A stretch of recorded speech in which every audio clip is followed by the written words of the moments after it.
Hello friends, welcome back to my mini blog. ನಾನು ನಿಮ್ಮ ದಿವ್ಯಾ. ಇವತ್ತು ಬೇಕರಿಯಲ್ಲಿ ಸಿಗುವಂಥ ಪುಟಾಣಿ ಕೋಡ್ಬಳೆನ ಮನೇಲಿ ಯಾವ ರೀತಿ ಮಾಡ್ಕೊಳ್ಳೋದು ಅಂತ ಹೇಳ್ಕೊಡ್ತಾ ಇದ್ದೀನಿ.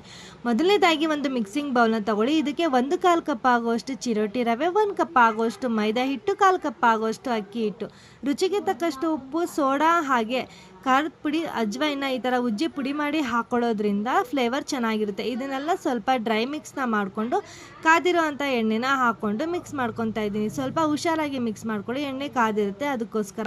ಇದೆಲ್ಲ ಆದಮೇಲೆ ಸ್ವಲ್ಪನೇ ನೀರನ್ನ ಹಾಕ್ಕೊಂಡು ಚಪಾತಿ ಹಿಟ್ಟಿನ ಅದಕ್ಕಿಂತ ಸ್ವಲ್ಪ ಸಾಫ್ಟಾಗಿ ಕಲಸಿಟ್ಕೊಳ್ಳಿ. ಏಕೆಂದರೆ ಚಿರೋಟಿ ರವೆ ಹಾಕಿರ್ತೀವಲ್ವ, ಅದು ಗಟ್ಟಿಯಾಗೋ ಚಾನ್ಸಸ್ ಇರುತ್ತೆ.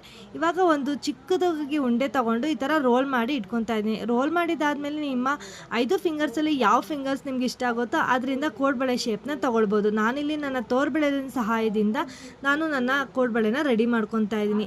ಈ ಥರ ರೆಡಿ ಮಾಡ್ಕೊಂಡಿದ್ದಾದಮೇಲೆ ಸ್ವಲ್ಪ ಕಡಿಮೆ ಉರಿ ಇಟ್ಕೊಂಡೇ ನಾವು ಎಣ್ಣೆನ ಕಾಯಿಸ್ಕೋಬೇಕಾಗುತ್ತೆ. ಈ ಥರ ಕಾದಿರೋಂಥ ಎಣ್ಣೆಗೆ ಒಂದೊಂದೇ ಕೋಡ್ಬಳೆನ ಹಾಕ್ಕೊತಾ ಇದ್ದೀನಿ.